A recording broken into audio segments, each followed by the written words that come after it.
225. No, permítanme. Es esta barra acá.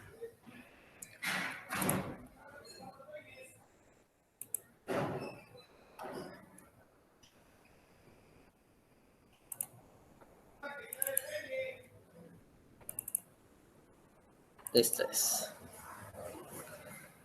Estimados jóvenes, sean bienvenidos. Este es el curso de suelos privado de ingeniería, código FGE3. Esta sería la tercera semana de clases, o la semana número 3. Con ciertos temas de topografía 1, que es el código FG06. Catedrático, su servidor, ingeniero civil Juan José Monroy González, número de colegiado 11.050, y actualmente me desempeño como docente de la Universidad Rural. Objetivo de la clase: conocer sobre las medidas directas, conocer sobre las medidas electrónicas y conocer sobre un perfil topográfico y algunas otras cosas más, ¿verdad, jóvenes? Las medidas directas. Las medidas directas son aquellas en donde el instrumento de medida mide directamente la magnitud desconocida. Después, a partir de estas coordenadas, se pueden medir otros ángulos o distancias que no fueron medidos directamente, ¿verdad? Ya indirectamente, haciendo ciertos cálculos, podemos obtenerlos, pero la medida directa es aquella que yo obtengo con algún tipo de instrumento en campo, digámoslo así, y sin otro tipo de artilugios, sin otro tipo de procedimientos, sino que yo vengo, agarro el instrumento y lo uso y de una vez me tira la medida. Ejemplos, va. Actualmente tenemos la cinta topográfica. Esa es una medida directa, ¿verdad? Una cinta topográfica que para Guatemala debe estar utilizada en metros, ¿sí? Obviamente las cintas topográficas incluso también traen pies, traen pulgadas, pero esas medidas no son válidas acá en nuestro país, ¿sí? O sea, aunque se utilicen otras, lo que se debería de utilizar son los metros cuadrados. Y eso pues definitivamente es de respetarlo, porque incluso la ley así lo establece. ¿Cuál ley? Si no estoy mal, es la ley del organismo judicial. ¿Qué artículo? No mucho me recuerdo, pero nos podemos desengañar más adelante, ¿sí? Pero sí, aquí tenemos que utilizar el sistema métrico decimal. Es según la ley, ¿verdad? Muchos lo desconocemos, muchos de repente nos dedicamos a mediciones, nos dedicamos a la construcción y desconocemos de que realmente las medidas que tenemos que trabajar son metros. Ahora bien, aquí hay otra cosa, ¿verdad? Ustedes, por ejemplo, en la industria de acero, que se está desarrollando ya en Guatemala, es un hecho. En la industria del acero, ahí sí no funcionan los metros, podrán funcionar los milímetros, pero más funcionan, los milímetros se utilizan para los tornillos, pero lo que se utiliza ahí ya son pulgadas y pies, ¿sí? ¿Pero por qué? Porque como es una rama de la construcción, un método constructivo tal vez no nuevo, porque no es nuevo. Recordemos que los grandes pioneros en Estados Unidos hicieron esos grandes rascacielos empezaron a hacer rascacielos hace más de 100 años posiblemente, ¿verdad? En Manhattan. Y actualmente, ¿verdad? Los países que les denominan los 5 tigres asiáticos, Corea, Singapur, Hong Kong, Malasia y no recuerdo cuál otro es. Japón, ese tiene que ser. Entonces, ellos están también haciendo y China también están quitándole ya prácticamente la hegemonía al país vecino nuestro desarrollado que tenemos, ¿verdad? En muchas áreas, ¿verdad? Todavía son primera potencia, todavía son la primera economía del mundo, pero ya en una cosa de unos años ya China va a estar, va a desplazar a Estados Unidos como la primera potencia económica del mundo, ¿ya? Pero eso lleva consigo ciertos efectos, como lo son el boom de la construcción, el boom de sus grandes rascacielos, ¿verdad? Hay provincias chinas que son muy difíciles de pronunciar en español, pero ya tienen rascacielos también grandísimos, construidos en acero, ¿verdad?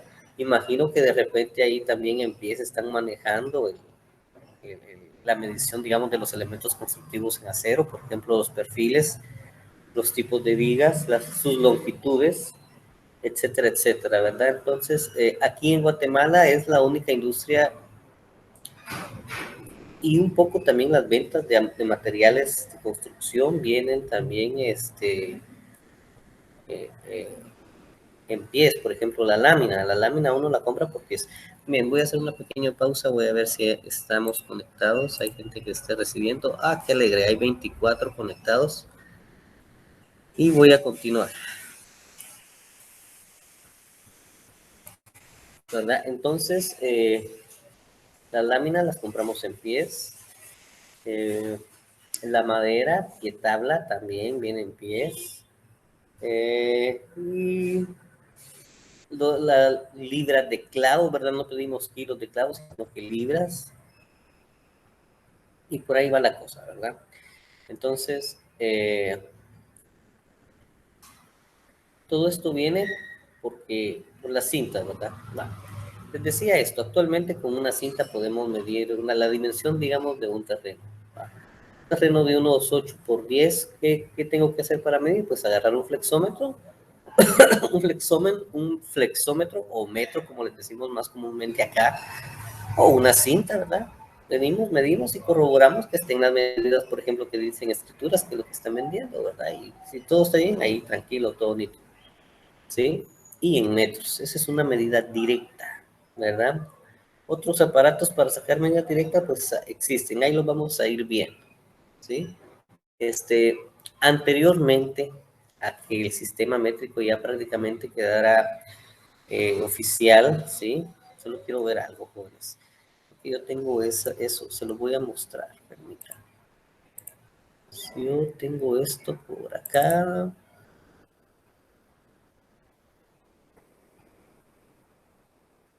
Ahí está. Quiero ver, permítame. No me va a tomar mucho tiempo. Aquí está. Fíjate, aquí está.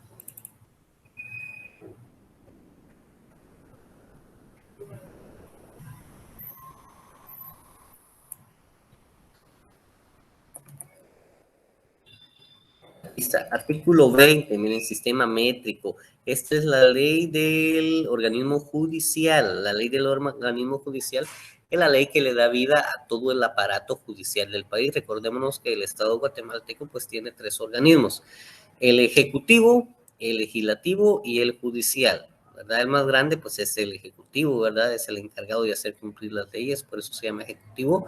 El legislativo es el encargado de crear las leyes y el judicial es el encargado de hacer, vamos a ver, el ejecutivo ejecuta las leyes y el judicial es para hacer a nivel general cumplir la ley, ¿verdad? Entonces, artículo 20, sistema métrico. El uso del sistema métrico decimal es obligatorio en la República de Guatemala. Ahora bien, ¿cuándo se creó esta ley? Veámoslo.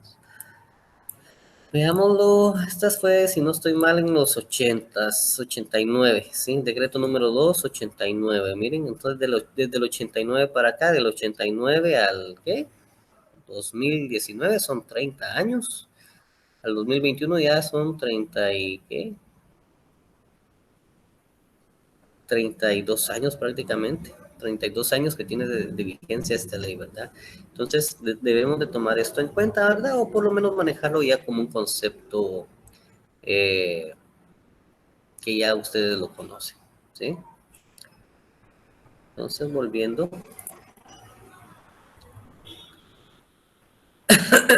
Anteriormente, ¿cómo se medía? Y todavía en el área rural, ¿cómo se miden las propiedades? Lo miden, digamos, con brazadas. Una brazada es esto, miren, jóvenes, no sé si me logran ver, ¿verdad? Pero las brazadas, pues, van a variar, porque, digamos, yo soy un tipo que mi brazada a lo sumo, según el hombre de Vitruvio de Darwin, ¿verdad? es lo mismo que mi altura. Yo mido unos 59, 1,60, entonces mi brazada va a ser de 1,59 o de 1,70. Alguien que mida 1,90, ¿cuánto va a ser su brazada? Va a ser 30 centímetros más aproximadamente. Entonces, no es lo mismo que yo mida, digamos, una tarea. Una tarea es una unidad de superficie cuadrada de 12 brazadas, lo normal. Hay tareas de 10 y hay tareas de 14 también, de 12 brazadas o 14 brazadas. Entonces, eso se mira mucho en campo. Pero pero va a variar mucho dependiendo quién la mida, ¿verdad? Ustedes. Entonces, hay que tener cuidado, ¿verdad? En su vida profesional les aseguro que se van a topar ustedes de repente con el asunto de que los llamen para ir a prestar el servicio de una medición de terreno y se van a ir a un área rural y se van a dar cuenta que ahí se manejan brazadas, pero ahí tienen que venir ustedes y ser claros con las personas y también con bueno, también con el licenciado lo debería de manejar muy bien esto, de que eso de brazadas ya quedó de hace 50 años, ustedes eso ya no se puede, aunque hay muchas escrituras que aún así vienen en brazadas, ¿verdad? Y es un problema porque cómo calculamos entonces el área, ¿verdad? Entonces no hay como el sistema métrico y está establecido en ley, tenemos que usarlo, ahí no hay para dónde, ¿verdad? Ahí están las cuerdas y están las varas también, ¿sí? Entonces, miren, pues 16 tareas hacen una manzana, ¿sí? Y 64 manzanas hacen una caballería, así es como se medía antes, ¿verdad? Pero digamos, ya en el área rural ya tienen, digamos, un estándar, una su media tarea, una tarea de 10, dicen ellos, ¿verdad? Pero en sí, lo que se pretende es estandarizar todo, ¿verdad? Y cuando a ustedes les toque, pues miran de una vez en metros, ¿verdad?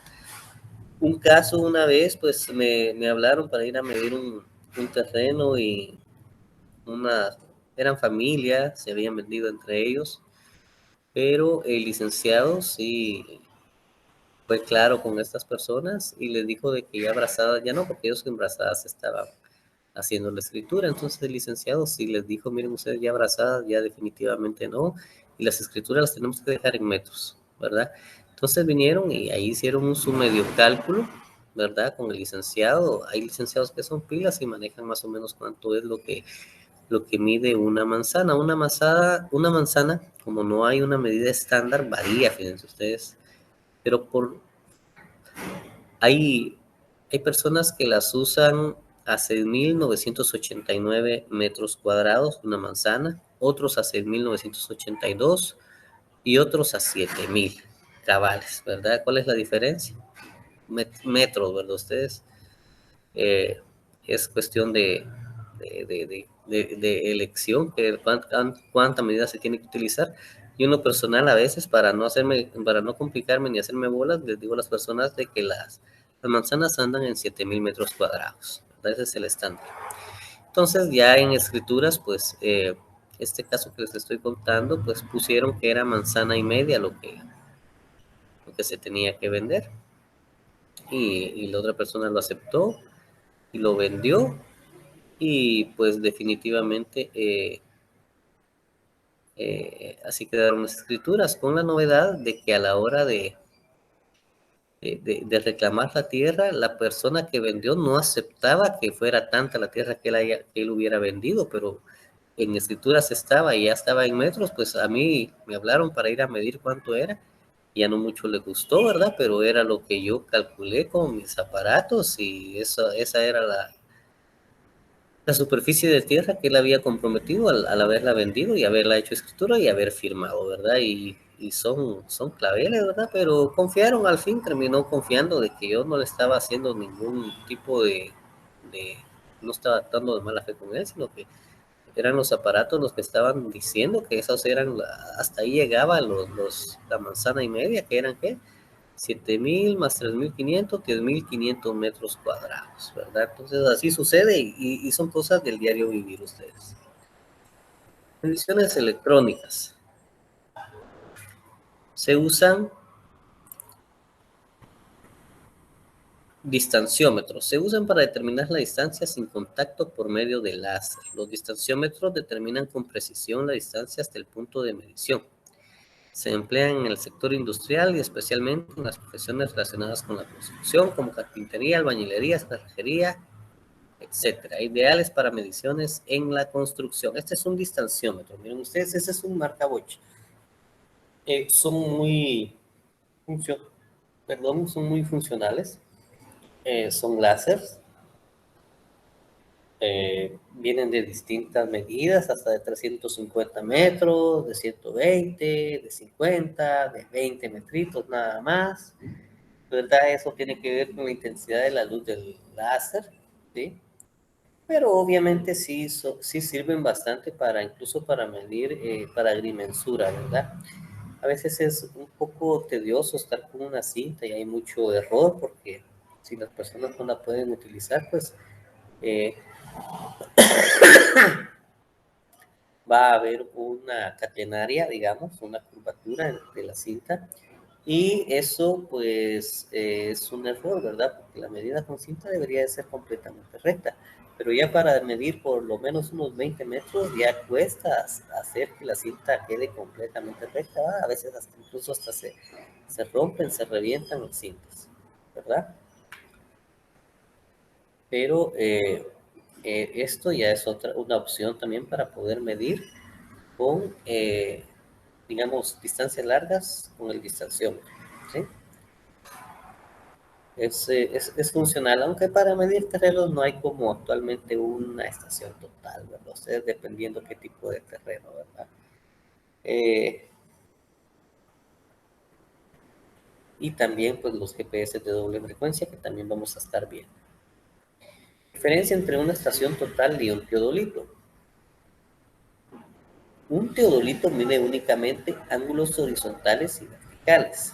A veces se hacen llamar taquímetros porque mediante una medición angular a una mira graduada podemos calcular distancia mediante cálculo geométrico trigonométrico. Un teodolito puede ser simplemente mecánico o electrónico, ¿sí? Y ahí tenemos, digamos, las partes de un teodolito. Si quieren, repasémoslas, es bueno verlo, ¿verdad? Si no lo habíamos visto. Entonces, miremos ahí, vámonos desde el lado izquierdo, donde está, hacia abajo. Entonces, espejo, miren ustedes. Perdón. Ese espejito, fíjense ustedes de que ese espejito, yo lo he visto en modelos de teodolitos, ese espejito sirve para nivelar el ángulo vertical, para hacer una lectura con el ángulo vertical, para hacer una medida estadimétrica. El teodolito que lo traiga, pues antes de hacer la medida yo tengo que ver que la burbuja que puedo ver en ese espejo esté completamente alineada, ¿sí? Si no está alineada, yo no tengo una certeza con el ángulo vertical que me va a dar esa lectura, ¿sí? Y, y para eso es ese espejito, para nivelar el ángulo vertical y poder hacer una lectura correcta, para eso es, ¿verdad? También ahí tienen una burbujita central, esa también sirve para nivelar el aparato, para ver cómo estamos con la nivelación. Pero a la hora de centrar y nivelar no nos sirve, ¿verdad? Lo que nos sirve es el ojito de pescado que tiene y el nivel horizontal, ¿verdad? Más grande que esa burbuja cenital, perdón. Eje de giro del anteojo, o sea, ahí es donde uno, pues, el telescopio lo puede manipular para arriba o para abajo, ¿verdad? El tornillo de enfoque del anteojo, eso es para centrar perfectamente el, el punto que sea de mi interés. Anillo de ajuste de la visual, también ahí puedo calibrar yo para poder observar mi objetivo o el punto de observación donde voy a hacer la lectura. Tornillo de ajuste de burbuja vertical también, ahí se puede, ahí es donde se nivela eh, la burbuja cenital. Si no estoy mal, espérenme, ya observándolo bien, esa burbuja cenital es la que uno chequea con el espejito, ¿sí? Y el tornillo de ajuste vertical es el que me sirve para nivelar esa burbujita, ¿de acuerdo? Solo que es que esa burbujita cenital yo la he visto en teodolitos, pero, o sea, no está a la vista, sino que está escondidita. Y el espejito sí se observa, pero la burbujita está, digamos, dentro del aparato, en cambio vista externa, ¿verdad?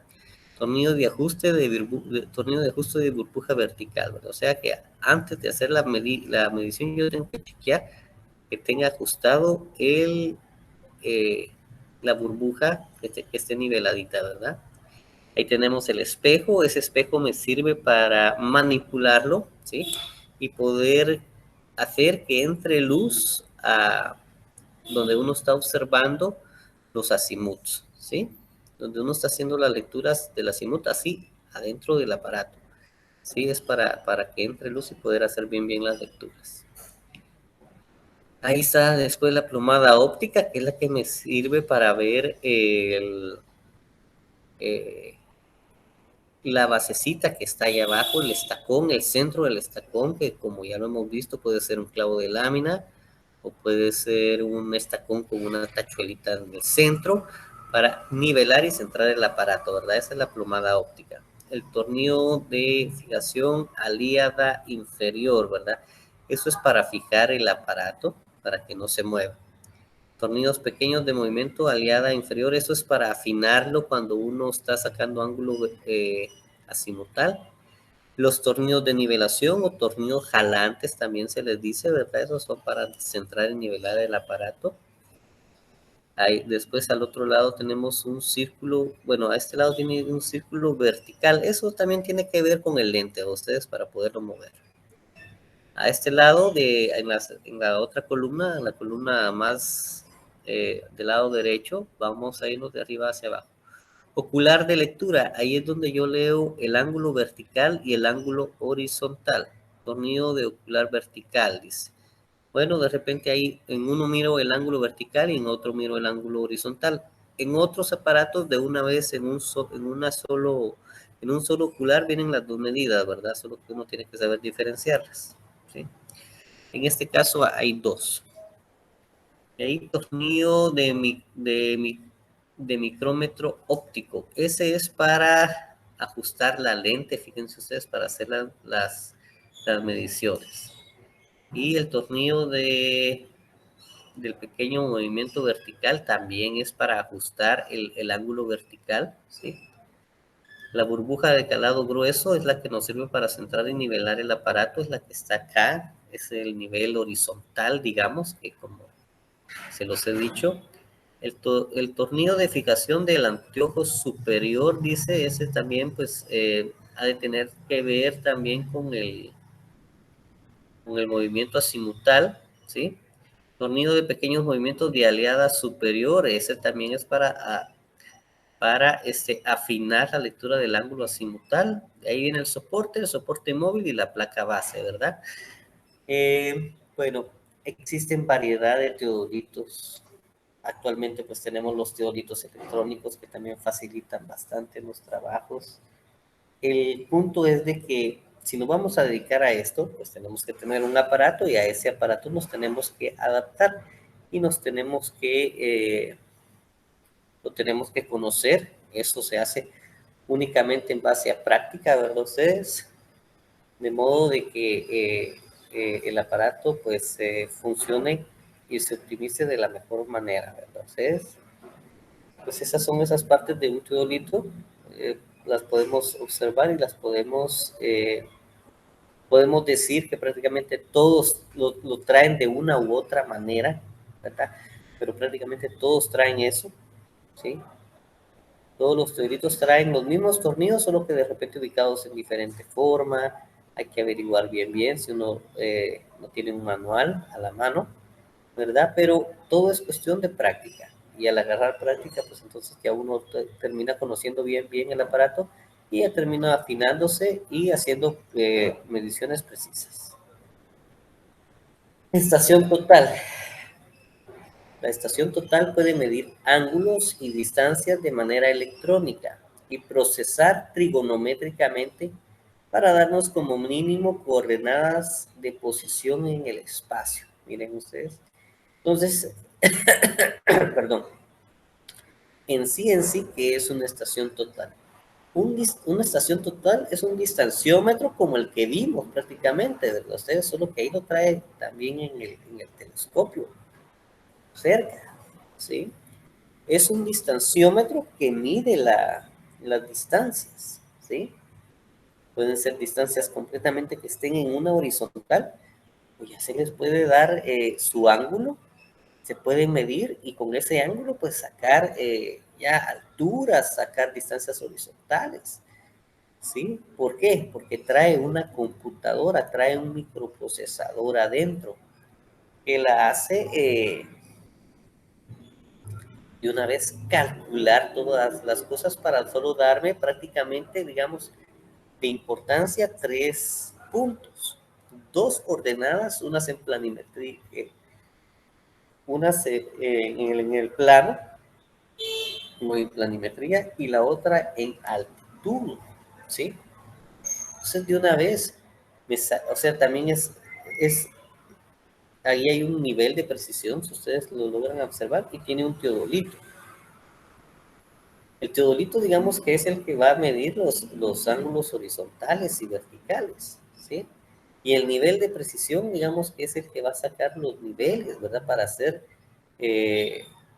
lectura de hilos.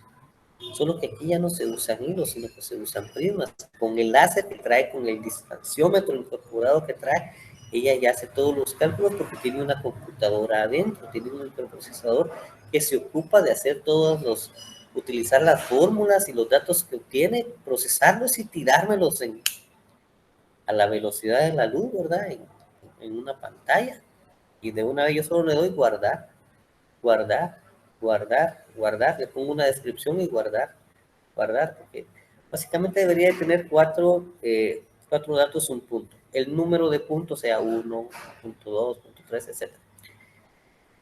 Los tres puntos, las tres coordenadas que ya les dije, una coordenada en el plano cartesiano, digamos, X y Y, y la otra es la altitud en el eje Z, ¿verdad? O sea, 3 dimensiones, ¿sí? Y la otra es una pequeña descripción, ¿sí? Por ejemplo, si lo que estoy observando es la orilla de un cerco, el centro de un río, la orilla de un río, ¿sí? Entonces, para eso se pone la descripción. Y ya con esos datos y sabiendo manejar un programa, yo ya la hice con los datos de la estación total. Entonces, solo que tiene sus desventajas, ¿verdad? Por ejemplo, si estoy midiendo grandes extensiones de terreno, uno de las grandes extensiones de terrenos pues se va a topar con un montón de obstáculos. De repente con la estación no los puedo salvar. O hay demasiado follaje y no puedo ver bien dónde están los vértices de un cierto terreno, ¿sí?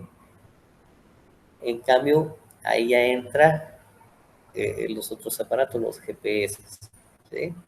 Pero una estación total, claro que es una gran herramienta que sirve incluso para hacer dinero, porque recordémonos que nosotros estamos estudiando para proveer servicios, ¿sí? Ya sea en una empresa, en una institución o por nuestra propia cuenta, y pues, tenemos que cobrar por esos servicios, ¿verdad? Para eso es que nos preparamos, ¿de acuerdo? Y tenemos también los GPS de precisión, ¿verdad? Entonces, los GPS de precisión pues también sirven para medir terrenos, tienen ciertas ventajas respecto a las estaciones totales. Miren, esos no son navegadores, esos que les puse ahí en la imagen. No sé si los pueden observar. Estas son estaciones de GPS de alta precisión. Tienen su base receptora de señal y también aquí tiene su libreta y su rover, ¿verdad? Su rover es donde uno anda colocando los puntos. Y también son, digamos, de precisión, solo que no se va a comparar la precisión milimétrica de una estación con esto, porque esto ya, para hacerlo más y más preciso, tengo que estar más y más tiempo en un punto, por lo menos, digamos, digamos que voy a medir una finca que tiene quiebres o vértices, pues, ¿verdad? Entonces me voy a entretener, pero sí me va a dar una medida precisa, ¿verdad? Y posteriormente a esto también hay que realizar un postproceso. Aquí sí entra, digamos, lo que es trabajo de gabinete. En cambio, con la estación ya prácticamente me tira todo. El trabajo de gabinete que uno hace con la estación ya es prácticamente el diseño en sí de lo que se tenga que realizar, ¿verdad?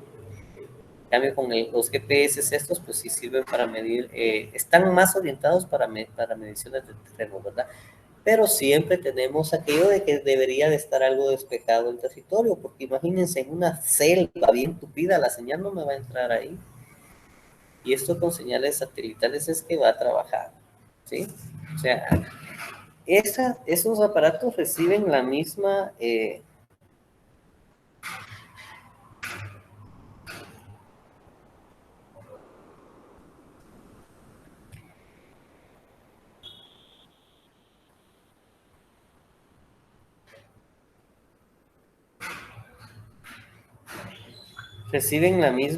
señal que los GPS de esos navegadores, ¿verdad? Ustedes, esos GPS Garmin, ¿sí?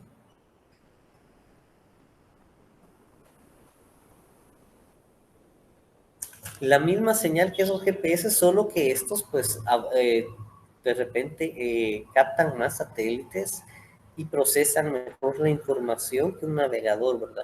Un navegador me sirve como referenciación, en cambio esto sí ya me da precisión y exactitud.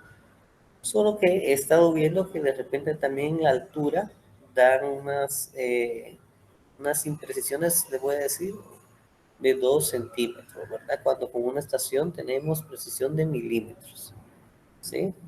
O de, vamos a ver, sí, de milímetros, ¿verdad? Entonces, pero también se puede venir y utilizar para realizar levantamientos, digamos que me puedan servir para hacer unas plataformas, ¿verdad? Para hacer unos cortes se pueden utilizar, ¿de acuerdo?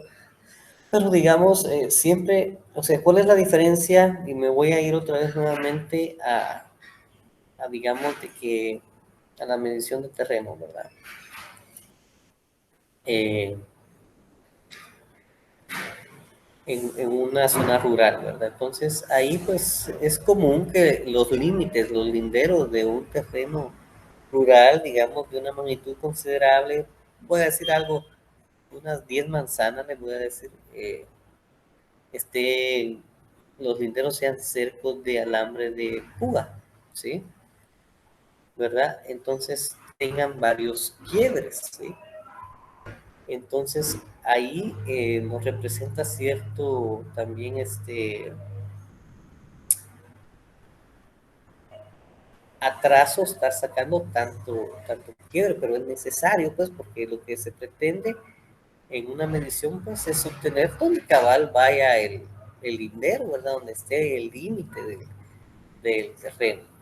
Pero, digamos, es también común que en estos linderos pues hayan árboles, ¿sí? Que me afecten la recepción de la señal, ¿sí?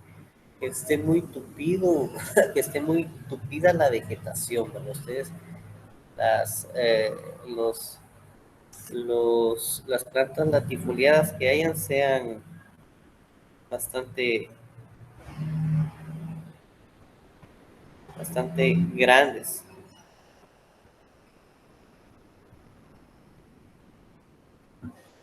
Entonces, pero de repente con la estación no pueda ni siquiera hacerlo, ¿sí?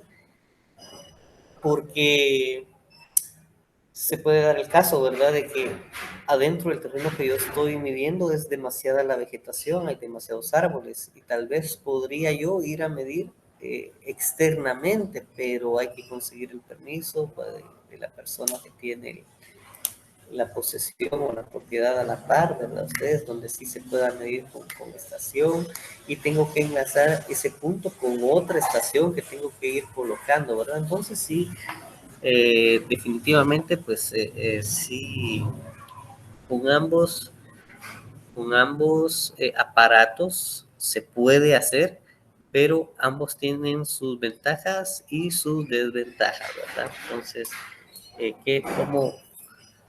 qué va a depender el uso de cada uno? Pues primero, ir a evaluar cómo está el terreno para hacer las mediciones, ¿verdad?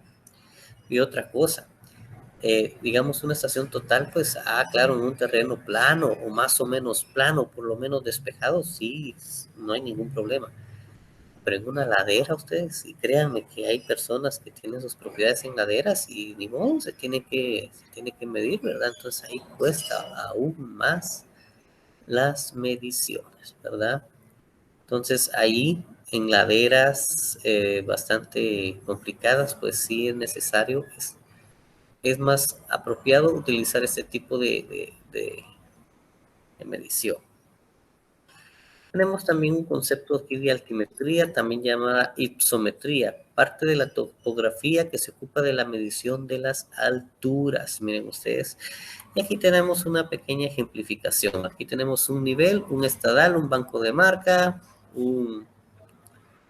unos puntos de medida, ¿verdad? Y cambiando, poniendo 1, 2, 3, 4, digamos, estaciones, puede ir encontrando la altura que hay del banco de marca 1 al banco de marca 2. ¿Cuál es la diferencia de alturas entre los dos puntos? Que eso es lo que interesa, ¿verdad? Ustedes, ¿verdad? Pero como les digo, esto ya es con nivel. La estación hace completamente todo.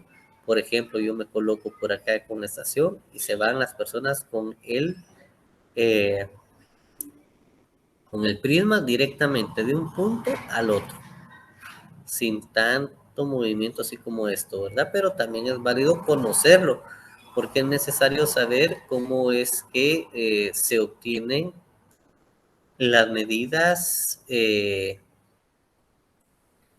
de manera, cómo se obtenían las medidas antes para entender cómo es que funcionan los aparatos de ahora. Gracias por su atención, ¿verdad? Entonces, por aquí es la terminación en sí de la presentación. Pero vayamos entonces, aquí vamos a ver unos documentos.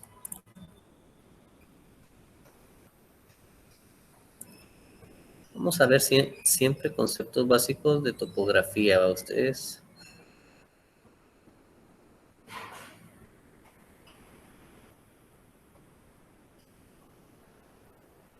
Ya tengo yo mi...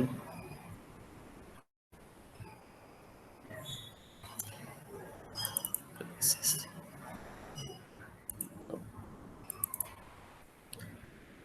Puntos de topografía. Este es un manualito así bastante entendible. Solo que tenemos la dificultad que no es guatemalteco, es mexicano, pero yo se los voy a estar explicando para que vayamos siempre entendiendo, ¿verdad? Y es un manualito bastante sencillo. Por ejemplo, miren pues ustedes, objetivos de la topografía. Las actividades fundamentales de la topografía son el levantamiento y el trazo. El levantamiento comprende las operaciones necesarias para la obtención de datos de campo útiles para poder representar un terreno por medio de su figura semejante en un plano. El trazo o replanteo es el procedimiento operacional por medio del cual se establecen en el terreno las condiciones establecidas o proyectadas en un plano. En el ejercicio de la topografía, esta se relaciona con distintas disciplinas, menciona. Entre las que tiene la geología y minería, esas son disciplinas, digamos, que van de la mano una con otra, ¿verdad ustedes? La geología es más para estudio y la minería, pues obviamente es para explotación de los recursos, ¿verdad? Entonces, geología y minería, ubicación de formaciones, ubicación de orientación de las fallas y estratos, inventarios y contenido de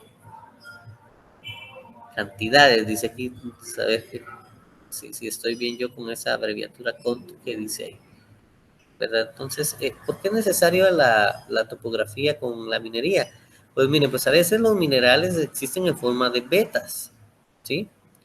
Esas vetas están dentro de lo que son ciertas fallas o llegaron a tapar ciertas fallas, ¿verdad ustedes? Entonces, es necesario venir y ir a ubicar estas fallas para encontrar la ubicación exacta de en dónde está el material de interés, ¿verdad? ¿Dónde está, digamos, el oro? ¿Dónde está la plata? ¿Dónde están, digamos, los diamantes, por decirlo así, ¿verdad? Etcétera, etcétera, o las tierras raras que son ahora muy, muy codiciadas, ¿verdad? Transporte, carreteras, calles, autopistas, aeropuertos, puertos, ferrocarriles, derechos de vía, ¿verdad? Eso es lo que se mira en transportes, ¿verdad? Pues las carreteras, antes de hacer un proyecto de carreteras, pues hay que hacer la topografía, calles también. ¿Cuál es la diferencia en la carretera y la calle? Bueno, las calles son en un pueblo y la carretera es ya de un lugar a otro, ¿verdad? Autopistas, esas ya es para unir grandes núcleos urbanos, ¿verdad? Con grandes carreteras. Una autopista son carreteras grandes, por lo menos aquí tenemos una denominada autopista, creo que es de 4 carriles o 6, por ahí anda. La autopista Palín-Escuintla, y no sé si ya se ha inaugurado otra autopista como tal. Ahora bien, les voy a hacer esta diferencia a ustedes.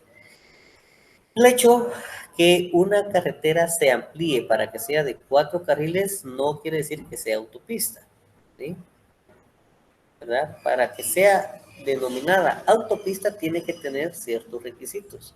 Es la característica de una autopista, ¿sí? Que yo en una autopista pues puedo correr hasta cierto nivel de velocidad. Tampoco es de que mi carro puede llegar a 300 kilómetros por hora, voy a andar a los 300 kilómetros por hora. No, no, así a veces como guatemaltecos estamos bien perdidos en eso, pero es porque también las autoridades no se esfuerzan por venir y explicar y enseñarle a la gente, ¿sí? Que se amplíe una carretera a 4 carriles no quiere decir que sea autopista, ¿sí?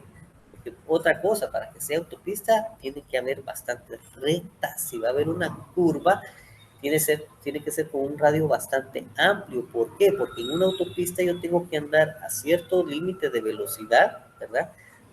Hasta cierto límite de velocidad para no dar vuelta, para que ¿cómo es? La fuerza centrífuga no haga que mi vehículo se salga del carril y ocasione una tragedia. ¿Sí? No, ahí estamos equivocados. Y pensamos que porque amplían a 4 carriles, digamos, la carretera es para andar, digamos, a unos 70, 80 kilómetros por hora, y la gente llega hasta 120, 140. Ahí están equivocados, porque la carretera no está diseñado, los radios de curvatura de la carretera no están diseñados para mantener un vehículo a una velocidad así en el carril, porque recuérdense, existen los peraltes, existen las curvas de transición, existen eh, el grado de curvatura en sí de la curva. O sea, la carretera tiene que estar diseñadas para cierta velocidad. Si se pasan de esa velocidad, lo más seguro es que vaya a ocurrir una tragedia, ¿sí? Entonces, ¿dónde yo puedo correr? En una recta. Y sí, claro que de ahí puedo llegar. El carro puede llegar hasta 400 kilómetros por hora, pues hasta 400 kilómetros por hora puedo llegar en recta, no en curva, ¿sí? ¿Verdad? Entonces, para que sean denominadas autopistas, pues tienen que ser mayormente rectas, ¿verdad? Entonces, aquí en Guatemala nuestro terreno es montañoso, ya les he dicho, se lo voy a decir. El día que tengan ustedes la oportunidad de volar en un avión, en helicóptero, se van a dar cuenta que en nuestro territorio todo es lomas, montañas, depresiones, barrancos, quebradas, ríos, es muy accidentado, ¿verdad?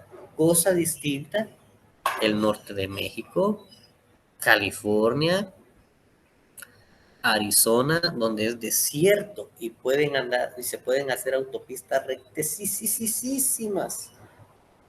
Y sin embargo, hay límites de velocidad, ¿sí?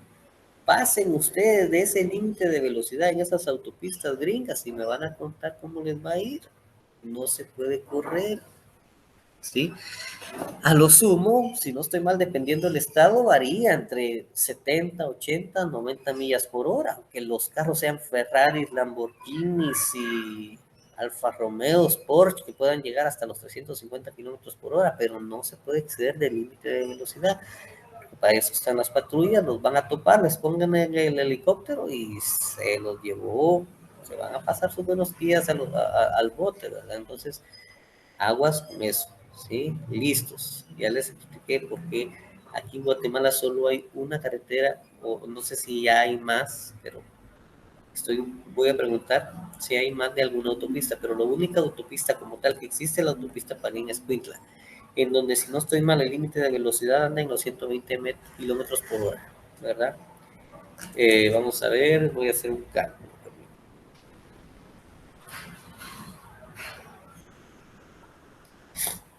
80 por 1.6, 100, sí, o sea, 80 millas por hora, más o menos ese es el límite de velocidad en esa autopista, ¿sí? Entonces, aguas ahí. También tenemos entonces otra aplicación, ya vimos de los transportes, hidráulica, dragado y canalización de ríos, sistemas de riego y drenaje, construcción de represas, expropiaciones, control de inundaciones. Expropiaciones, no sé por qué, pero bueno, ahí están hidráulica, ¿verdad? Dragado y canalización de ríos, sí. Hay que aplicar topografía para ir sacando y estimando la cantidad de material que remover para hacer un correcto dragado, construcción de represas, pues para hidroeléctricas, ¿sí?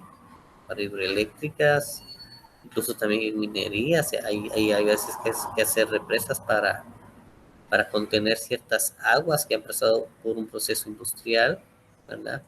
Eléctrica, tendido de redes, construcción de torres, expropiaciones, servidumbres, menciona aquí. Otros, vamos a ver, perdón, construcción, cantidad de obras, replanteos, control de deformaciones, control de obras, movimientos de tierras. Urbanismo y planificación, desarrollos urbanísticos, desarrollos turísticos, desarrollos comerciales y otros. Les lindes, problemas legales, arqueología, etcétera, etcétera, ¿verdad? Entonces, todos esos son los campos de la topografía. ¿Y con qué se pueden realizar? Pues con los distintos instrumentos que hemos estado viendo acá, ¿sí? Relación de la topografía con otras disciplinas era el cuadrito este, ¿verdad? La topografía y partes en que se divide para su estudio. Para su estudio, la topografía se divide en las partes siguientes. Planimetría, altimetría o nivelación, agrimensura, agrodesia, y taquimetría, planimetría y altimetría simultáneas, ¿verdad? Entonces, taquimetría es cuando yo mido hilos, cuando mido ángulo vertical, ángulo horizontal, altura del aparato, estación, punto observado, etcétera, ¿verdad? Planimetría solo me interesan, digamos, radiaciones, ¿verdad? En el plano horizontal. Altimetría es en el plano vertical, ¿sí? La altimetría, pues lo ideal es hacerlo tradicionalmente, o con lo que se hacía tradicionalmente, es con un nivel, ¿verdad? Un nivel de precisión, ¿sí? Después pues vinieron otros teoritos avanzados que tenían su nivel vertical que estuvimos viendo y ya se podían nivelar con teodolitos, ¿verdad? Pero el mero aparato, el aparato por excelencia para hacer nivelaciones es el nivel de precisión, ¿verdad? Muy bien, planimetría. Comprende los procedimientos para tomar en el campo los datos que nos permitan proyectar sobre un plano horizontal la forma del terreno, o sea, su contorno o perímetro, así como los detalles naturales o debidos a la mano del hombre. La altimetría o nivelación determina la altura de los distintos puntos del terreno con respecto a un plano de comparación que generalmente es el nivel medio del mar. La agrimensura se ocupa de la determinación de la superficie de los terrenos por diferentes procedimientos gráficos, mecánicos y analíticos. La parte de la agrimensura que estudia el fraccionamiento de los terrenos se llama agrodesia, dice. Agros, campo de esa división. La taquimetría permite fijar a la vez en posición y altura los puntos del terreno, pues hace simultáneos los levantamientos planimétrico y altimétrico, dice por acá. Muy bien. Ya incrementaron el número de participantes, eso me llena de satisfacción. Al parecer todo está en orden, no he recibido ningún tipo de comentario que diga que no, ¿verdad? Entonces asumo que todo está bien. Voy a continuar, jóvenes. El levantamiento topográfico, concepto de levantamiento topográfico. Se entiende por levantamiento al conjunto de operaciones que se ejecutan en el campo y de los medios puestos en práctica para fijar las posiciones de puntos, así como su representación en un plano. En cuanto a su extensión, los levantamientos pueden ser topográficos o geodésicos. Levantamiento topográfico. Cuando abarca una extensión reducida menor de 30 kilómetros. Esto ya es criterio. Cuando yo estudié me decían que los levantamientos topográficos no podían pasar de 30 kilómetros por 30, ¿verdad? Perdón, de 10 por 10, ¿verdad? Ustedes. En este documento mexicano me encuentro que dice con 30 kilómetros. O sea, que en ese rango no se aprecia la curvatura de la Tierra, ¿sí? ¿Verdad? En 30 kilómetros tal vez sí ya ustedes, pero en 10 kilómetros no se aprecia la curvatura de la Tierra, o sea, se puede asumir que todo está completamente plano, ¿verdad? Ahora bien, aquí ya tenemos el levantamiento geodésico. Cuando abarca una gran extensión de terreno, más de 30 kilómetros, ello se considera el efecto de la curvatura de la terrestre, dice, miren ustedes, ¿verdad? Entonces esa es la diferencia entre un levantamiento topográfico y un levantamiento geodésico. Entonces, en el levantamiento geodésico, pues definitivamente ya se toma en cuenta la curva del geoide, va a ser. Perdón. Los levantamientos topográficos en cuanto a su calidad pueden ser precisos, regulares, taquimétricos y expeditivos, dice. Clases de levantamiento: topográficos, precisos, regulares, estadimétricos, expeditivos y los geodésicos. Bueno, a ustedes eso no se le pone atención porque no es el tema de estudio. Precisos: se ejecutan por medio de equipo electrónico y métodos rigurosos de levantamiento y cálculo para fijar límites y localizaciones exactas.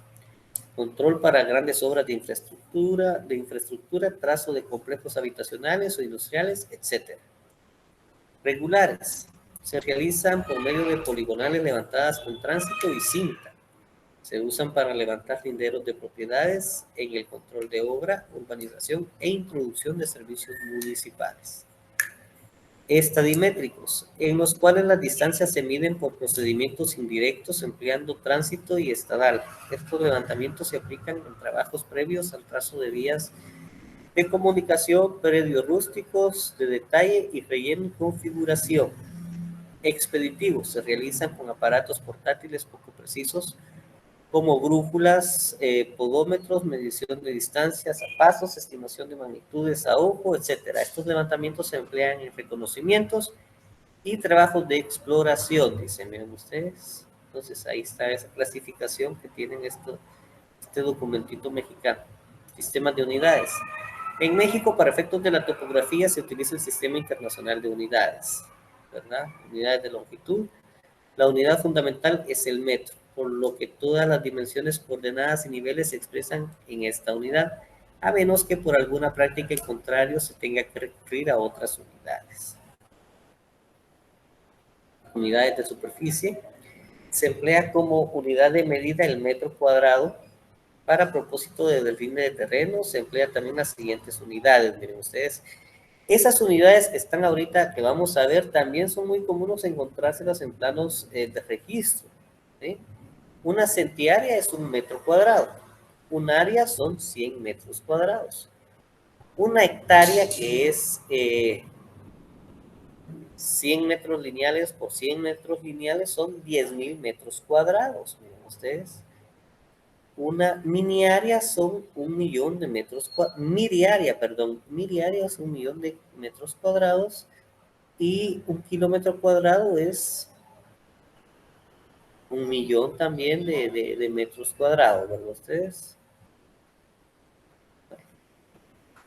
Entonces, ahí es donde andan estos. Es muy común, créanme, encontrar medidas topográficas que digan el terreno tiene un área de 4 hectáreas, 87 áreas y 42,50 centiáreas. Puchi, que dice uno, ¿y esto cómo qué es? ¿Por qué no está en metros cuadrados, verdad? Actualmente, el registro de la propiedad hace como unos 2, 3 años estandarizó todo, ¿sí? Ahora, pues, hay que entregar todo en metros cuadrados, aunque sean grandes cantidades de metros cuadrados, pero ya no permite poner estas medidas de hectáreas y áreas y centiáreas. No, ya no se puede, ¿sí? Pero eso es hace 3 años. ¿Cuántos años no pasaron? Y todavía muchos ingenieros, según sus capacidades, porque no había un estándar de entregar los planos a ustedes, entregaron un montón de, de, de, de de áreas de fincas así con hectáreas, áreas y centíareas, hay cantidad, ¿verdad? No quiere decir que esté malo, pero hay que hacer este proceso, ¿verdad? Y hay que tener cuidado de calcularlo bien, porque si no podemos cometer equivocaciones si no conocemos esos conceptos, ¿de acuerdo? Entonces, esa es la importancia de ver esto, ¿eh? Con fines de escrituración, la superficie de un predio de 26.548.625 se representaría de la siguiente manera, ¿verdad? Es 2 hectáreas, ¿sí? 65 áreas y 48.625 centiáreas. Así se lee 26.548 metros cuadrados. Miren, hay que tener cuidado ahí. Recordémonos que una hectárea son 10.000 metros cuadrados, ¿verdad? Ahí tenemos 26. No son 26 hectáreas, no. Son 2 hectáreas, 65 áreas, 48.625 centiáreas. Entonces hay que tener cuidado con eso, ¿sí? Porque hay que saber bien ubicarlos, ¿sí? Ahí está. Unidades de capacidad. La unidad de medida es el metro cúbico. Adicionalmente se emplean como unidades derivadas los millares o millones de metros cúbicos. Esto sucede a menudo en el movimiento de tejas para la contabilización de volúmenes de obra, dice. Unidades angulares. La unidad de medida es el grado sexagesimal. La relación con otros sistemas de unidades es la siguiente. Aquí está. 0, 90, 180 y 270, ¿verdad? Y llegando dando la vuelta completa, tenemos 360 grados, ¿sí?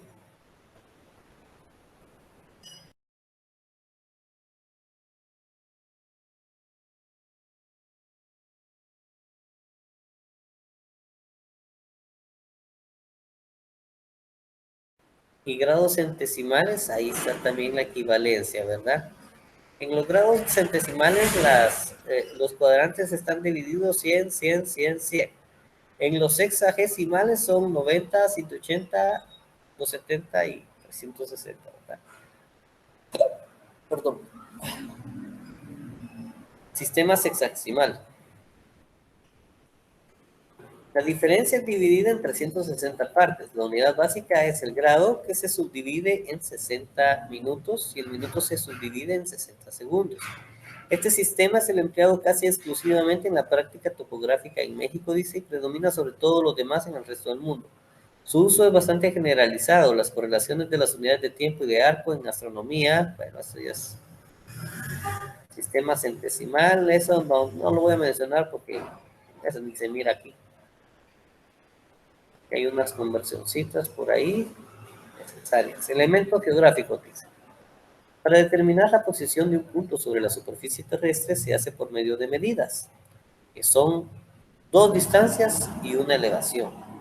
Sistema cartesiano de coordenadas. O una distancia, una dirección, o sea, un ángulo y una elevación.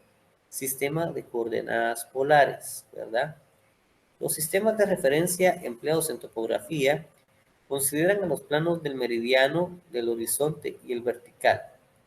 Estos planos se usan para proyectar sobre ellos los objetos geométricos para conocer su posición en 2 o en 3 dimensiones formando sistemas de coordenadas. Menciona. Coordenadas en 2 dimensiones tenemos las cartesianas y las polares. Coordenadas en 3 dimensiones tenemos el sistema cartesiano y el sistema polar. Plano meridiano es el que pasa por un punto cualquiera de la Tierra y por los polos terrestres, describiendo un círculo máximo por el cual pasa la línea cenit nadir vertical del lugar, ¿verdad? Entonces, ese es el plano, el meridiano, o sea, digamos que tenemos el geoide terrestre, es la que atraviesa aquí así, ¿ve? Esos son los planos meridianos. Los planos meridianos son, digamos, las zonas horarias en que están dividida la proyección UTM, ¿sí?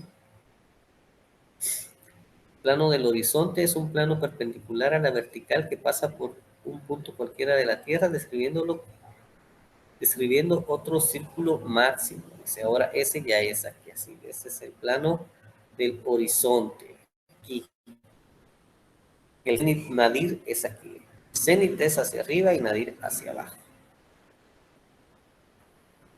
Meridiano es la línea que resulta de la intersección del plano meridiano con el plano del horizonte. Se le conoce como línea norte-sur o meridiana. Plano vertical es un plano perpendicular a los planos del horizonte y del meridiano y contiene la vertical del lugar, ¿verdad?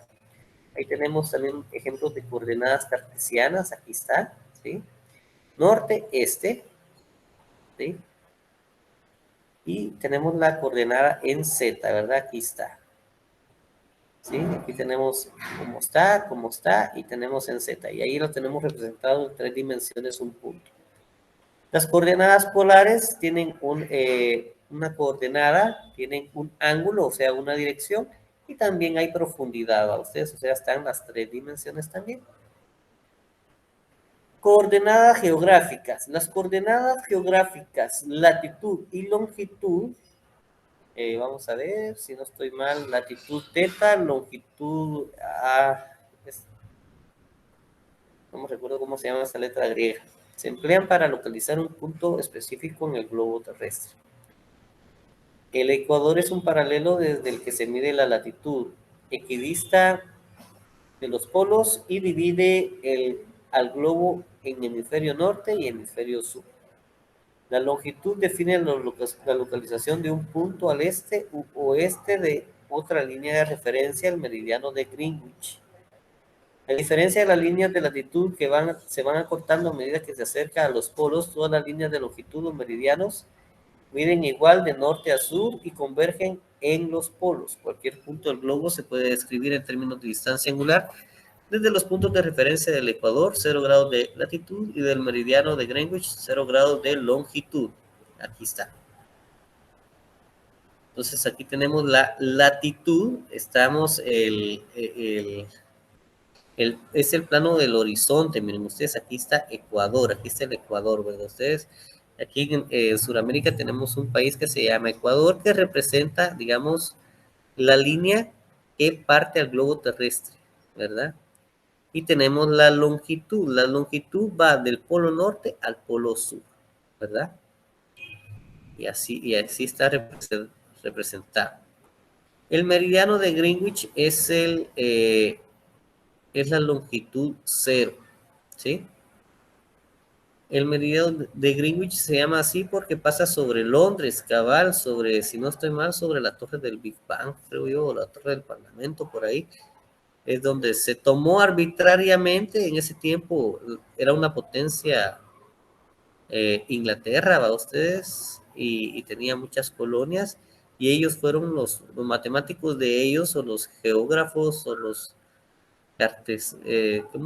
los cartógrafos de Londres fueron los que definieron que el meridiano de Greenwich iba a ser el meridiano 0 o el meridiano de partida para contar los demás meridianos, ¿verdad ustedes? Entonces así es como se ideó esto, ¿sí? El meridiano de Greenwich es el meridiano que pasa por el antiguo Real Observatorio de Greenwich, dice, al este de Londres. También se conoce como meridiano de origen o meridiano 0, adoptado por un acuerdo internacional desde el 1 de enero de 1885, como origen para medir la longitud y también como línea base para establecer los usos horarios a nivel mundial, dice. Los usos horarios son las horas en las que está dividido el globo terrestre. En las coordenadas UTM tenemos los 24 usos horarios, que son las horas del día, ¿sí? Las divisiones que tiene, la proyección UTM, ¿sí? ¿Verdad? Entonces aquí tenemos este ángulo, y aquí tenemos este otro ángulo, y las coordenadas geográficas se miden en ángulos, ¿sí? A partir del meridiano de Greenwich y a partir del Ecuador es que se miden las coordenadas geográficas. Las coordenadas geográficas no tienen equivocación, no hay error, ¿sí? En UTM sí hay error de proyección, es un error que no se puede quitar, así es. En las GTM también existe, se reduce ese error, pero también existe. Pero con las coordenadas geográficas no hay errores, ¿verdad? Porque las coordenadas geográficas, perdón, son ángulos sexagesimales, ¿verdad? Grados, minutos y segundos. Por ejemplo, ¿en dónde las pueden encontrar? Voy a abrir este programita, espero que ustedes lo tengan, y si no lo tienen, pues conózcanlo. Creo que todos los han visto ustedes, close. Aquí, este es el Google Earth, ¿verdad?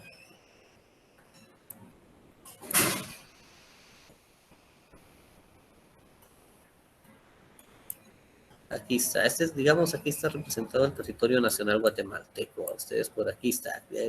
Como por aquí viene, tas, por acá. Miren qué bonita la tierra sin fronteras. Aquí no dice Guatemala, El Salvador, nada. Somos un mismo planeta, ¿verdad? Bueno, el punto es este. Voy a ir, digamos, a... Esta es la cuenca del Motagua. Ustedes miren qué grande está. Y por ahí está el lago de Izabal, ¿no? Ustedes, pero bueno. Vengámonos por acá. No sé si mejor nos vamos a Petén. Petén es una parte del territorio guatemalteco que es relativamente plano, ¿va ustedes? Vamos a buscar por acá. ¿Dónde está la Tikal? Me aparece aquí. ¿Dónde? ¿Qué núcleo urbano será aquí? Lo desconozco. Miren, está algo regular trazado. Miren, aquí hay un estadio. Va, vengámonos por acá. No sé en dónde estoy, pero vamos a ver.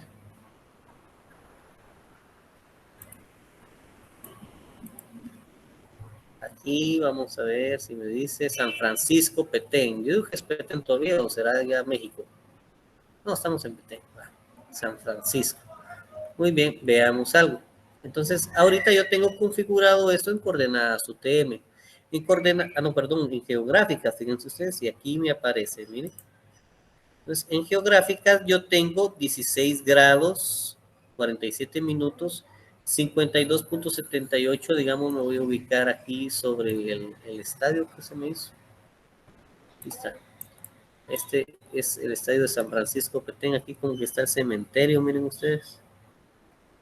Bueno, entonces me voy a ubicar aquí al centro del estadio de San Francisco Petén y tengo las siguientes coordenadas geográficas. 16 grados, 47 minutos, 48.74 norte, ¿verdad? Yo creo que tal vez ustedes no lo pueden ver muy bien, pero ahí se van ubicando. Y tengo 89 grados, 57 minutos, 20.64 segundos oeste, west, ¿verdad? Entonces, estamos al oeste del meridiano de Greenwich, ¿sí? Y al norte del Ecuador, ¿sí? No estamos al sur, ¿sí? Aquí estoy al norte del Ecuador y al oeste del meridiano de Greenwich. ¿Por qué? Ahora me voy a ir más lejos. Ahí está, ahí aparece ya el territorio guatemalteco, muy bien, ahí estamos, San Francisco el Alto, Guatemala se llama, miren ustedes, o por lo menos así aparece. Entonces, miren, aquí está, aquí todo esto es el Pacífico y aquí está el Atlántico, ¿verdad ustedes? Busquemos Londres.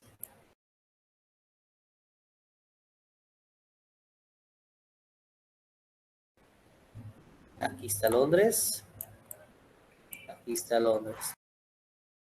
Muy bien. Ah, ajá.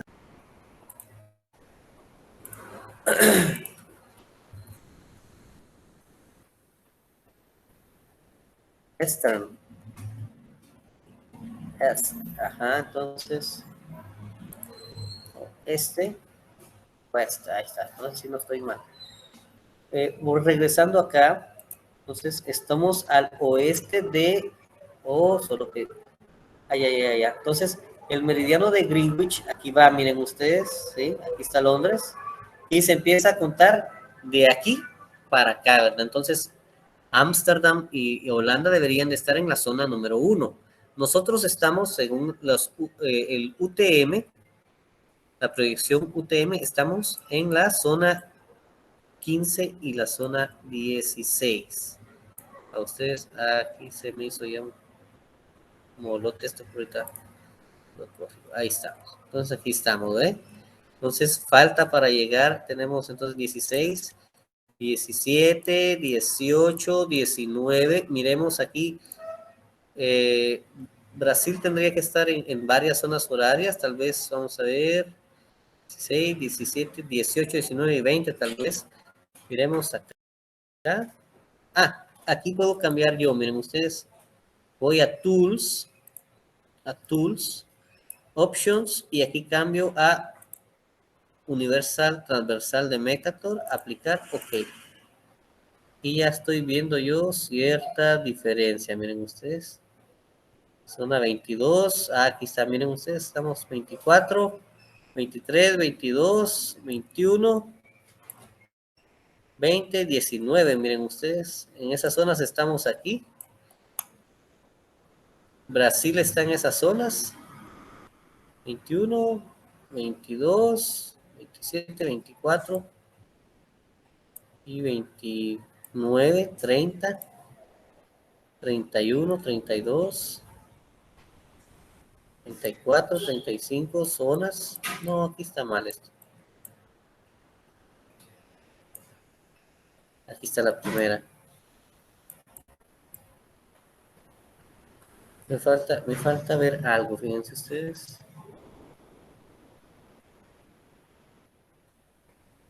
No, permítame, vamos a ver acá. División de zonas en UTM.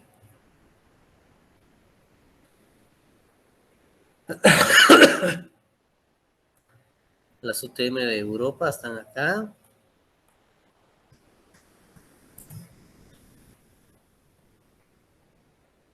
Aquí están las zonas horarias.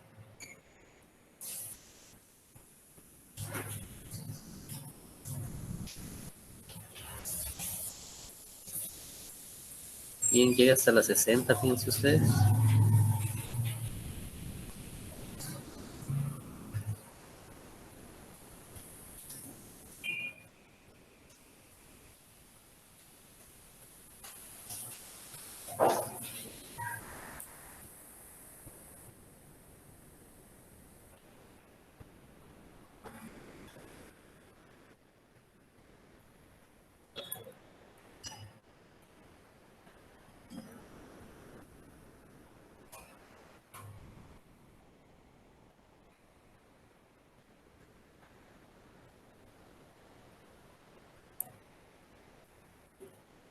Algo.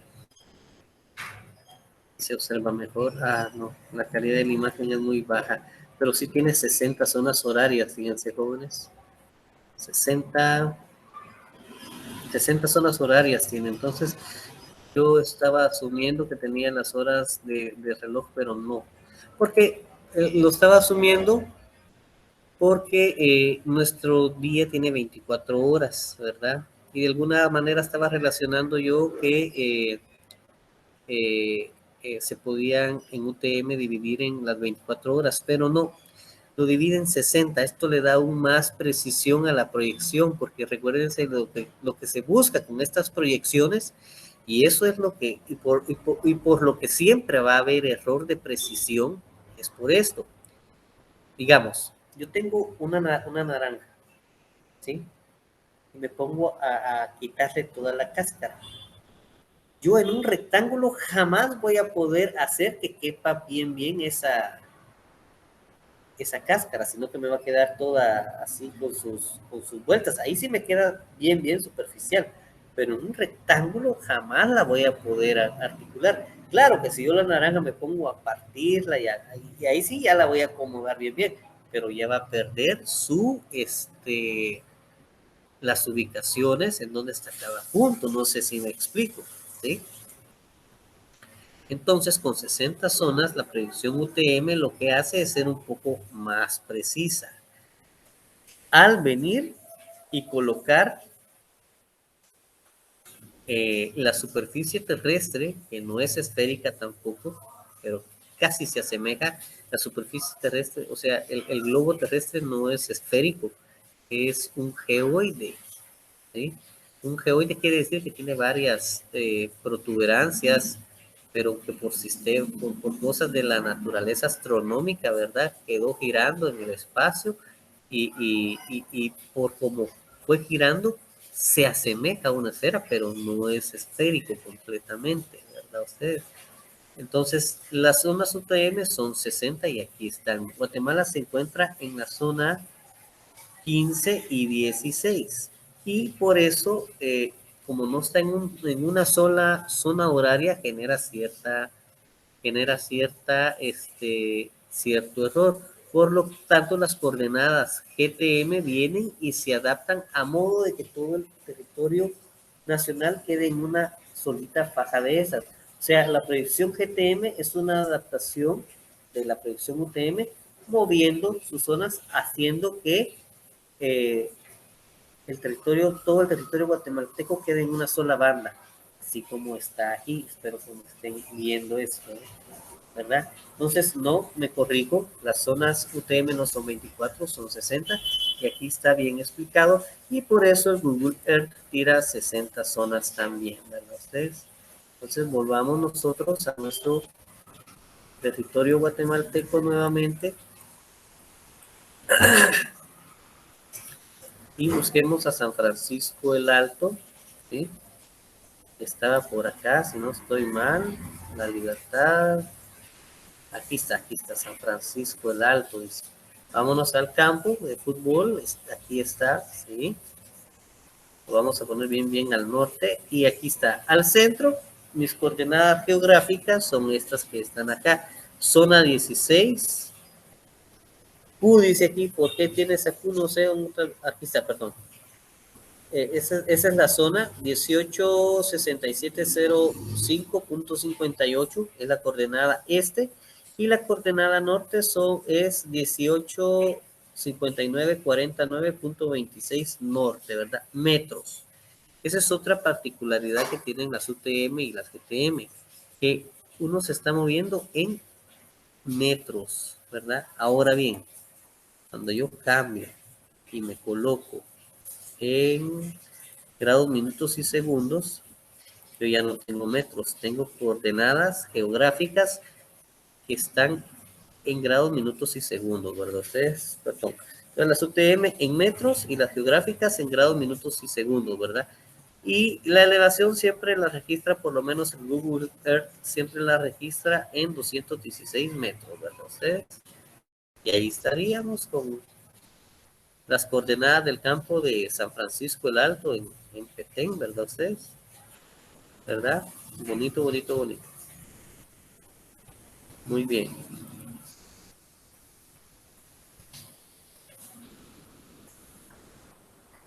Ahí estamos. Entonces ahí tenemos el meridiano de Greenwich, como les dije, donde empieza a contar para este lado, ¿verdad ustedes? Y el norte es al norte del Ecuador y el sur del Ecuador. Va.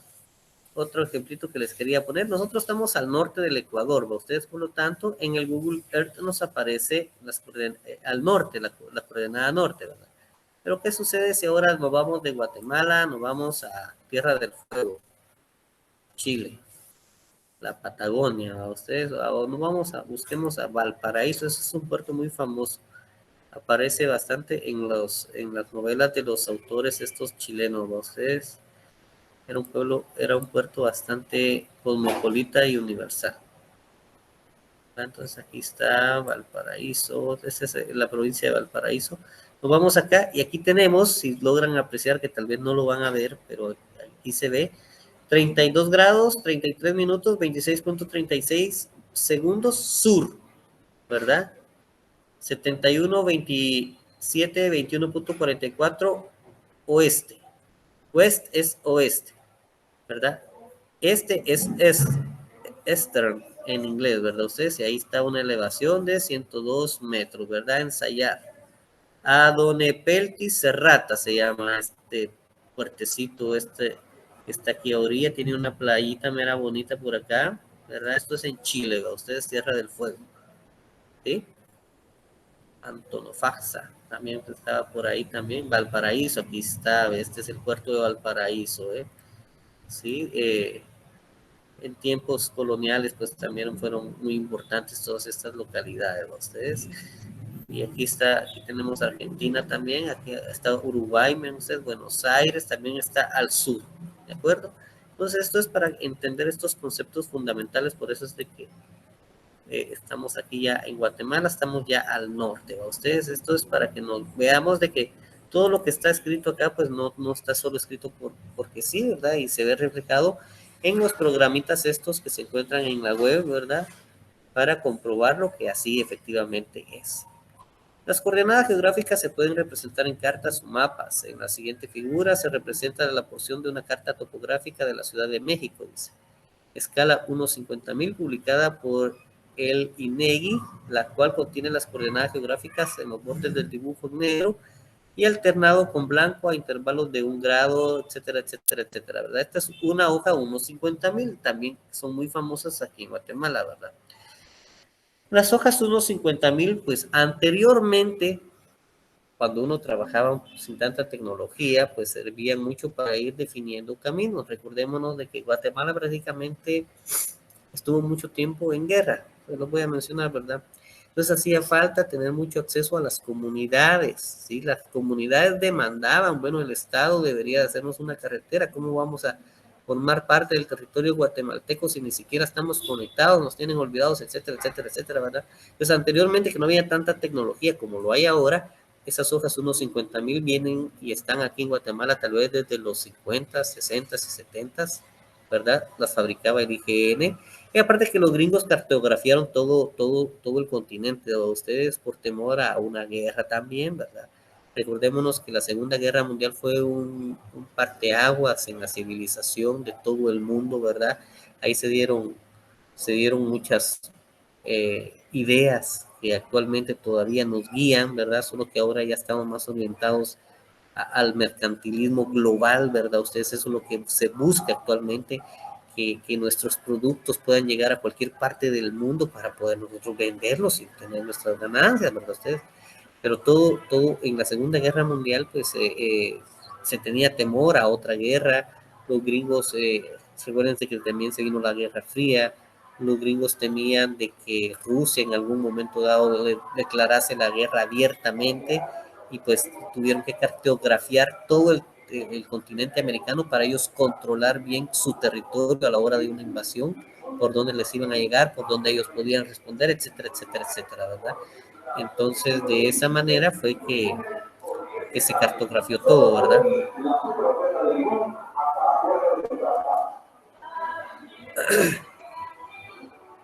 Entonces, para hacer caminos se utilizaban bastante las hojas 1:50,000. ¿Por qué son interesantes las hojas 1:50,000? Porque traen curvas a nivel, miren ustedes, ese es otro concepto que vamos a ver tal vez el otro sábado, porque ya se nos está terminando el tiempo. Entonces, traen curvas a nivel y ahí ya se puede apreciar y ver por dónde podía ir un camino manteniendo una pendiente menor al 12%, a ustedes, ¿sí? ¿Verdad? Porque a más del 12% los motores se forzan demasiado. Entonces, ese es un parámetro de diseño en carreteras, que no puede haber pendientes mayores al 12%. ¿Por qué? Porque ya los frenos para un camión cargado ya no me van a funcionar bien, el motor lo voy a sobreesforzar, se me va a calentar, etcétera, etcétera, ¿verdad? Entonces, entre 12 y 14% anda la pendiente, hay que revisar el libro azul, ahí están las especificaciones para carreteras aquí en Guatemala, ¿verdad? Qué tanto se puede hacer y qué no. O sea, una carretera se puede hacer con una pendiente de unos 20 grados, claro que sí, se puede, pero ¿quién va a circular ahí? ¿Qué vehículo cargado? Por ejemplo, si es una montaña cafetalera, va a poder bajar ahí con su carga. No se puede, porque se va a venir para abajo. Los frenos no le van a responder, mayormente si va con varias toneladas encima. ¿De acuerdo? Entonces, para eso sirvieron estas hojas 1:50,000 y como les digo, sirvieron en un principio para hacer los primeros trazos o bosquejos por donde podía ir un camino. Entonces, y después posteriormente, pues ya mandaban un ingeniero con su cuadrilla de topografía a hacer el levantado topográfico con teodolito, sacando la línea central de esa carretera Posteriormente, ya con la libreta se venían y hacían el trabajo de gabinete, afinaban la libreta y hacían, digamos, el diseño en sí de la carretera, ¿verdad? Por ejemplo, una carretera de unos 20 kilómetros. ¿Sí? Y ya lo ubicaban con trompos, estacas, cal, por donde iba a pasar el bulldozer, haciendo la brecha. ¿Sí? Entonces, así es como se trabajaba esto anteriormente. Ahora ya se trabaja de distinta forma, ¿verdad? Con programas, incluso, fíjense ustedes de que actualmente ya no es ni necesario que haya tanta cosa, ¿verdad? Ahora tenemos fotografía aérea no con aviones, sino que se abarató bastante el proceso y eso fue bueno porque ahora tenemos drones, le ponemos a los drones cámaras y podemos ya sacar, ya hay software para generar nuestras propias hojas, unos 50,000 ustedes. Y aparte de que ya se tiene un conocimiento tan grande también con infrarrojos, con otras radiaciones, porque son radiaciones, para obtener el valor soporte de la Tierra. Ingenieros españoles han diseñado carreteras aquí en Guatemala sin poner un pie en el territorio nacional, solo con puros datos tecnológicos que actualmente ya se pueden obtener, ¿verdad? Entonces, eso se los quería comentar y bueno, esta ha sido la clase de esta semana en suelos. Espero que hayan puesto atención. Me da gusto porque estoy viendo bastantes personas conectadas, ¿verdad? Hay 43 con los cuales me estoy despidiendo. Creo que todo está bien, estamos en directo, estamos grabando y estamos presentando, ¿verdad? No recibí ningún comentario más que por lo que asumo que todo funcionó bien, me escucharon, vieron y sigan ustedes leyendo. Miren, estos documentos que yo obtengo, miren ustedes, la mayoría, no se obtienen en internet, en ustedes lo que sí que lo pueden ustedes buscar por sus propios medios, ¿verdad? La información esta está accesible, pueden buscarla, si quieren, miren aquí, apuntes de topografía, miren ustedes, Manuel Zamarripa Medina, miren ustedes, es un librito mexicano, ya les digo, no es guatemalteco, lastimosamente guatemalteco no he encontrado mayor cosa, ¿verdad? Pero sí hay tesis guatemaltecas que están acá, ¿verdad? Tengo una tesis de agronomía viejita, aquí está, ¿verdad? Es de la universidad pública del país, la pueden buscar en la red, allí está, no se necesita ningún permiso ni registrarse en ninguna otra tontería. Está una red de otra tesis de la Facultad de Arquitectura, también se puede descargar sin ningún tipo de problema, ustedes la pueden buscar, ¿verdad? Y también está una de la Facultad de Ingeniería de la Universidad Pública, ¿verdad?